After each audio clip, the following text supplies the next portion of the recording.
sa akin na hindi ka lalapit kay Mayor Guadra. Hindi mo siya kilala. Magbitiw ako sa trabaho? Yung ginawa niya sa artista. Sinungaling yun kung sino man yun. Ha? Hindi na kita maintindihan. Magagawa natin ng paraan yung mga sinabi niya. Pero mas delikado yung buhay niya. Hanggat nandito siya, sabihin mo sa kanya na umalis na siya sa bayan na to. Manang, sinusundan niya ba ako? Manang? Manang! Manang! Sana ka natuloy na lang yung pagpapalaglag niya eh. Kasama ko nga siya, pero parang wala rin naman akong nanay. Kaya hindi ko nga siya maipakilala sa babaeng pakakasal ako eh. Tao po! Saglit! Ay, Anita, naku naman, saan ka pa nagpunta? Hinahanap ka namin.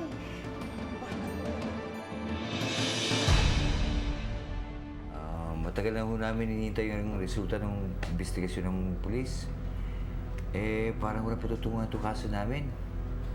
Sa kabuuan anak ko lang namin dun sa plaka ng kotse, yung numero lang ho. Ganun ho ba? So, natandaan niyo yung numero? Oo. Naisulat ho namin. Sandali lang ho. Atty, kung sakaling malaman natin kung sino nakasagasa sa anak ko, mali natin, sa Danyos pa lang makapag-apos kami sa inyo, di ba? Attorney? Ito ho. Oy, Attorney, kung talagang matutulungan niyo ho kami na mahuli ang nakasagasa sa anak ko, talagang kayong iboboto ko para sa gobernador. hindi po ako nangangako, pero gagawin ko lahat ng magagawa ko. Sige, salamat po. Lalapit na po ako. Sige ho. Nandito ba ang anak niyo si Rachel? Kilala niyo si Rachel? Wala siya rito. Pero kung ano man kailangan niyo sa kanya, kahit sa akin, padaan niyo na lang. Gobernador. At ko na kayo sa labas. Gobernador.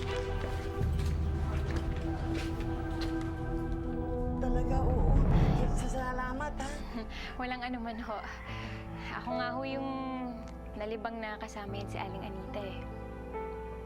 Nakausap mo siya? Oh, bakit ho? O wala. Ako sayang, hindi mo naabutan yung apo ko. Kahit pa paano sana nakapagpasalamat sa'yo. Hinanap niya nanay niya eh. Kasi naman to kung saan nagpupunte. Nag-aalala kami ng anak mo, no? Anak? Diyos ko. At akala ko po kasi wala siyang anak eh. Meron siyang anak. Paano ho? Mauna na po ako. Salamat ulit. Sige po, Aling Anita. Aalis na po ako, ah. Sige po. Hoy, Anita! Ano ka ba namang bata ka, Anita? Ay, naku. Ano nga palang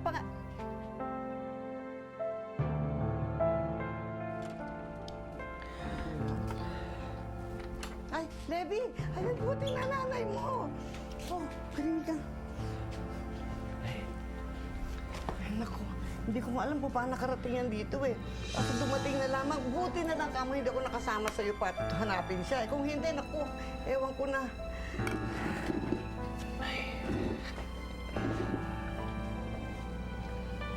Alam ko na ngayon. Alam ko na ngayon kung ba't kayo nagkaganito. Dahil sa akin. Patawarin niyo ako, Nay. Nay, patawarin niyo ako. Hindi ko sinasadya.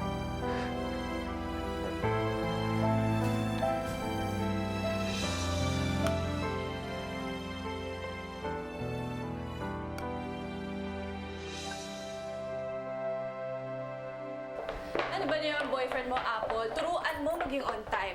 Imagine, ang layo pa na i-drive natin papuntang sinehan. Hindi mo makagilap boyfriend mo, no? Pwede ba, dudes? Huwag kang kumukontra. Kontra ka ng kontra sa akin, eh. Wala naman talaga. Lagi pang late. Parating na siya. I'm sure bumili siya ng flowers or something. Sigurado. Naku. Alam mo, Apple, kaming mga lalaki, hindi kami magbibigay sa mga girlfriends namin ng flowers araw-araw. kung wala kaming kasalanang pinagtatakpan o sekreto. Di ba, guys? Teka lang. Teka lang. Malay niyo naman kung thoughtful lang yung tao. Kasi kayong tatlo, wala kayong sweetness sa katawan. Huwag niyong itulad si Jonathan sa inyo. Correct? Kasalanan naman. Yun kasi kasalanan yung may ano yun, something yun. Alam mo kayo, gatong kayo ng gatong eh. Wala pa rin. Ano ba? Parating na siya eh. Oh, ayan na.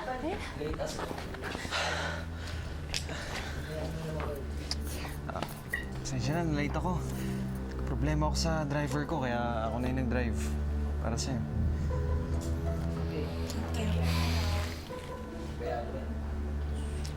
Let's go.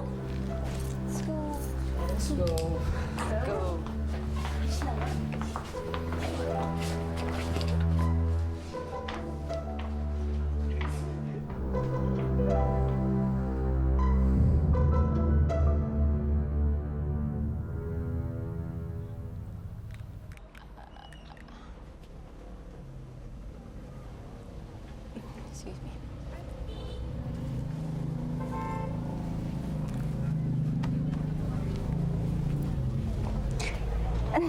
Levi. Rachel, hindi tayo mag-away.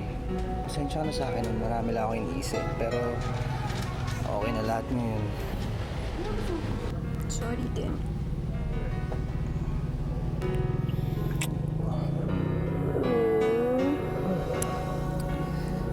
Teka, naghahanap ako ng shorts eh. May kakasya ba sa akin dyan? Ano bang gusto mong shorts? Anong kulay? Dito lang. Gusto mong kulay? Teka. Ito, hindi kasya sa'yo? Maliit yata ito. May mga daming board shorts dito eh. Levi? Hanap kita, ha? Levi, ako to, si Christine. Hindi mo ba ako natatandaan? Ako yung babae sa bar kagabi.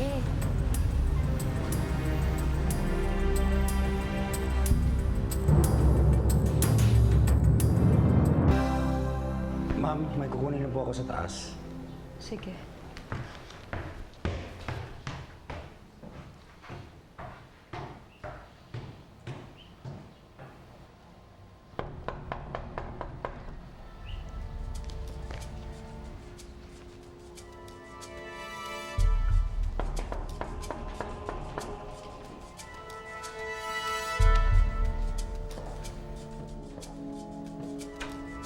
Paano mo ako napunta dito? Hindi na importante yung Clarissa. Ito, may mensahe si Mayor para sa'yo.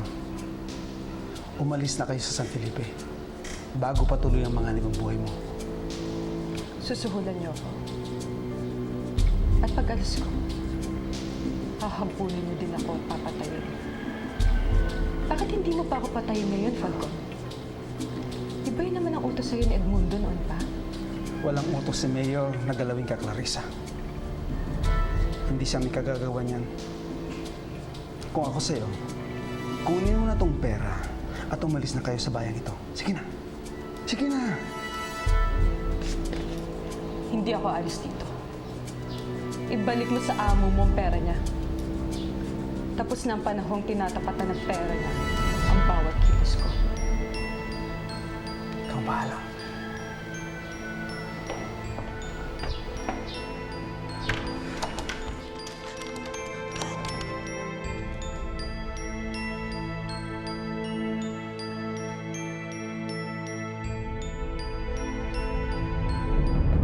Basta pogi babalik ka sa bar namin Kasi bibihira na lang ang mababangong customer na pumupunta dun eh. Pakis naman. Thank you. Bye, Pogi. Thank you to namin yung gabi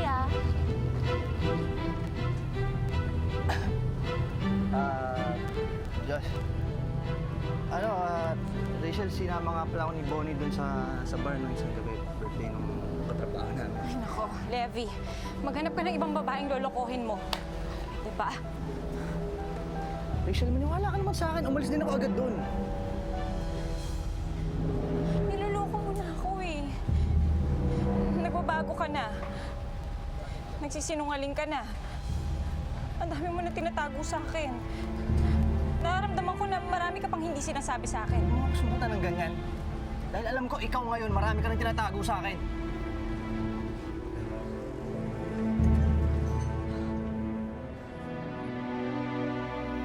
hindi na muna ako aalis ngayon. Samahan na lang muna kita. Kasi naman ikaw saan ka ba nagpunta? Alam mo, nag-aalala kami sa'yo. Hindi ka namin alam saan ka hahanapin. Ay, naku, saan ka ba talaga nagpunta? Edmundo. Kay Edmundo. Edmundo? Sinong Edmundo? Yung bang Edmundo na yun ang tatay ni Levi?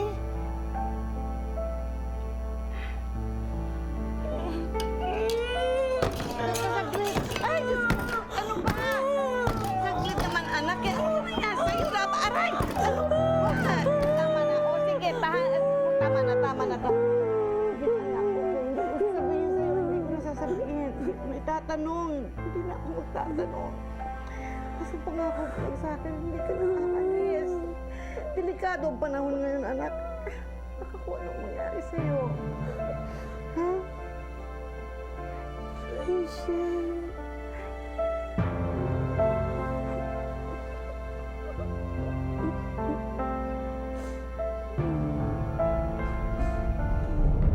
Gaya ng utos nyo, nag-cross-check na ako sa mga sasakyan sa kabayanan natin kung may ganitong numero. May 5 sasakyan sa buong lalawigan at isa lamang dito sa San Felipe. Ito rin yung may kaparehong modelo na sinasabing nakasaksi na bumundol doon sa bata. Kaninong kotse yun? Pinaparenta raw yung sasakyan, kinausap ko yung may-ari. Noong una, ayaw sabihin kung sino, confidential daw. Pero kalauna sinabi rin na tauhan daw ni Mayor Guatlo ginamit pang outing. Pero kahit ganun, attorney, alam nyo na maraming pa tayong ebidensya na kukunin para mapatunayan natin na sangkot nga dito ang mayor. Naisip ko din yan. Pero sa mga mata ko ngayon, alam ko na may kinalaman ng kapatid ko sa pangyayaring ito. Mahahanap din natin ang dagdag na ebidensyang kailangan.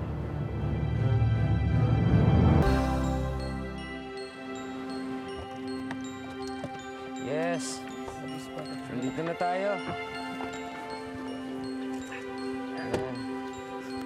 Doon. Thank you. Tara. Nakaka-enjoy na naman. Ganda ng movie, no? Tsaka, ang ganda dun sa movie, ang galing ng twist sa pang last part. Yeah. Nag-enjoy ka ba sa movie? Oo naman. Lalo na, ikaw yung kasama ko. Eddie, dito ka muna magstay kasi wala na naman si Mama saka si Pape. Mga tol, kailangan ko na palang umalis. Kasi yung gamot ko, naiwan ko. Baka lumagpas na ako sa oras Ha? Alis na ako. Isa lang to. Balik, sige. KJ na naman to, ha? Ano ka ba naman? Parang bata. Sa noo kinikiss. Ano ba naman yung sweetheart mo? Thoughtful nga. Busy naman. Maaga pa Actually, umuwi. Yeah. Apple, madali lang naman yan eh. Kung nagdududa ka kay Jonathan, pwede naman nating sundan si Jonathan para malaman natin kung saan siya pupunta, di ba? Alam mo, dudes, hindi ako ganun ka-cheap. May tiwala ako kay Jonathan. Oo. Tiwala kay Jonathan. Bahala ka, Apple. Basta para sa akin, hindi ako naniniwala na basta na lang mawawala ang interes ni Jonathan kay Gina. Yun lang yun. Sigurado ba kayong kain mo isa? Oo. May kumakulit ka din Basta meron pang isda dyan, ikaw nang bahala magluto. Babalik din naman kami kaagad. Ayan. Bayate. Oh, teka. Tutulungan ko kayo. Ayan. Sandali. Dahan-dahan ako. Ops! Ingat. Dami mga bato-bato. Anak, sana gumaling ka na. Ano ba to? Teka, yung break. Oh, yung break. Ayan. Oh, pakibuhat naman. Sandali, tapos i-atras ko kaagad. Kuya, Anak, dahan-dahan mo yung kamay mo, ha? Itungkod mo yung kamay mo. Yeah. Ayan. Ayan. Okay na? Usog-usog. Ayan. Dito na lang siguro sa tabi ko yan. Ito. Sige. Nay, ingat kayo, ha? Oh, anak, paa. Sige, Nay, ha? Ingat kayo. Kuya. Thank you, ate. Sige, anak. Sige, Nay. Ingat kayo. Teka lang. Bye! Sige, anak.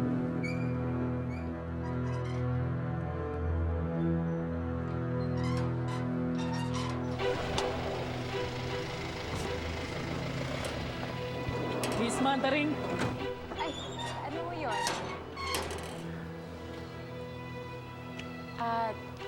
Yung nanay ko yun. Anong kailangan nila? Sa bangko po ako nagtatrabaho, miss. Nagpapadala po kami ng notice sa inyo tungkol sa mga utang na hindi niyo po nababayaran. Pero hindi po kayo sumasagot sa amin. Pasensya na ho kayo. Wala ho kasi kaming pambayad eh. Baka ho pwedeng bigyan niyo kami ng palugit. Naku, miss, nagpunta sana kayo sa opisina para kausapin kami. Baka may bigay pa namin sa inyo yon. Pero sa ngayon, huli na. Nailit na po ang bahay ninyo. Kaya kailangan umalis na po kayo sa bahay na ito sa lalong madaling panahon. Heto ang notice. Sige po, tutuloy na po kami. Sir, sandali lang.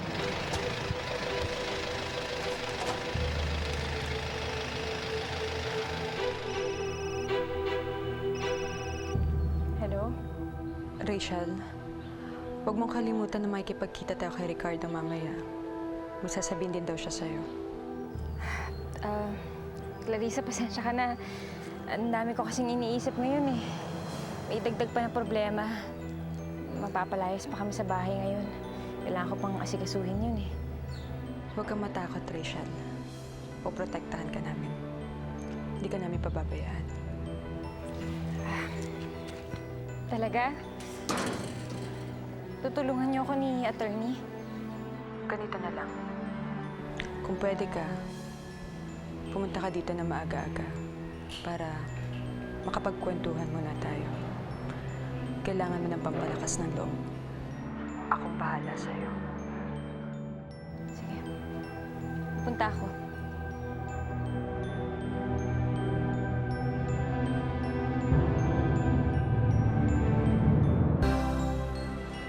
Buti na lang, naka-exit ka agad ako rin kina Apple. Pero ayaw mo ba naman, gusto niya, doon ako matulog? Bakit naman, boss? Palay na ngayon lumalapit sa'yo. Ayaw pang pagtututukain. Ano ka ba? Palay yon. Ha? Hindi ako masyadong nagkakanin. Diet ako eh. Alam mo, kawawa naman yung babae. Mukhang mahal ka na nga eh. Yun naman ang gusto nila, mami. Kaya ginagawa ko. Saka para hindi na rin nila mahalata, nagpupunta ako kala Gina. Hindi ko alam na nagpupunta ka ron ah. Nakagawa lang ng paraan. Si Rachel ba, nakikita mo doon? Di gaano eh. Madalas, umaalis. Teka, hindi ba kayo nag-uusap?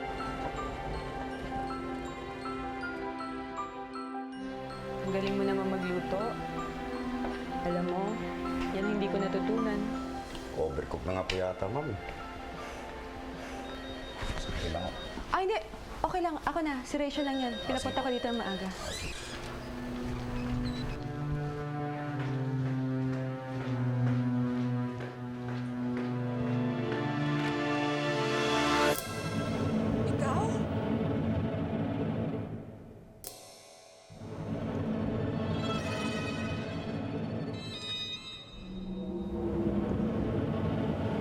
Magandang gabi ho, Mayor. Kailangan niyo raw ako. Olavi, hindi na ako magpapaligoy-ligoy pa. Kaya kita pinapunta rito para alamin kung talagang gagawin mo yung party mo doon sa kontratang pinag-usapan natin. Handa ho ako manilbihan sa inyo ng 10 taon. Kaya kahit na anong ipagawa niyo sa aking trabaho sa loob ng panahong yun, gagawin ko. Good. Patunayan mo sa akin. Patayin mo ang tao na yun. Di mo ba kaya, Levi? Alam mo kung hindi mo kaya, sabihin mo na lang kagad para matapos na ito. Gamitin mo yan.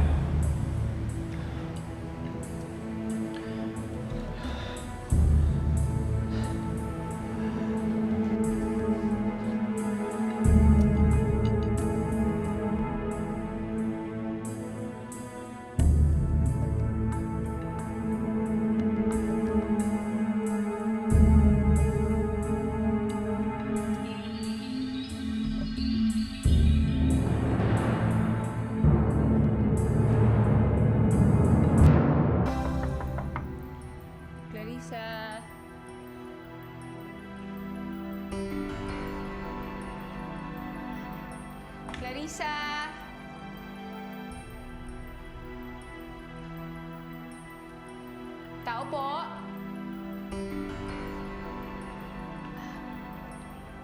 Clarissa. Clarissa.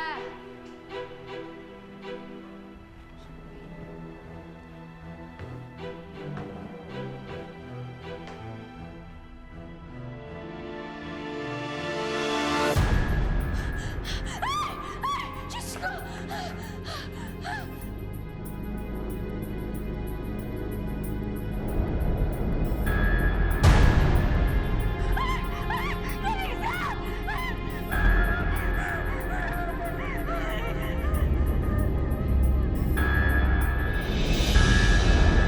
Ang hinala namin, pinatay niya muna yung bantay niya bago siya nagbaril sa sarili. Gawa na namin lahat ng pinag-uutos mo. Tapos na ang kwento ni Clarissa. Nagpakamatay daw si Clarissa. Nakakita ng bangkay niya, si Rochelle. Ngayong gabi. Ano? Totoo lang, dito ako para magpaalam. May problema ka ba? Ikaw ba nautosan ka na ni Guatlo na pumatay ng tao? Kung ganun, hawak ka na ni Mayor. Tinakot ko ng husto ang Rochelle. Kapag hindi ka tumigil sa kalokohan mo, baka matulad ka kay Clarissa. Hindi na makapagtrabaho yun. Kung matalino siyang babae, alam niyang hindi makakabuti sa kanya ang masangkot sa kaso ni Clarissa. Di ba sinabi ko naman sa'yo na wag kang lalapit kay Mayor? Levi, hindi mo siya kilala kung anong klaseng tao siya. Ano pang problema mo kay Mayor Guatlo, Rachel, ha? Inalok ako ni Mayor na maging kabit niya.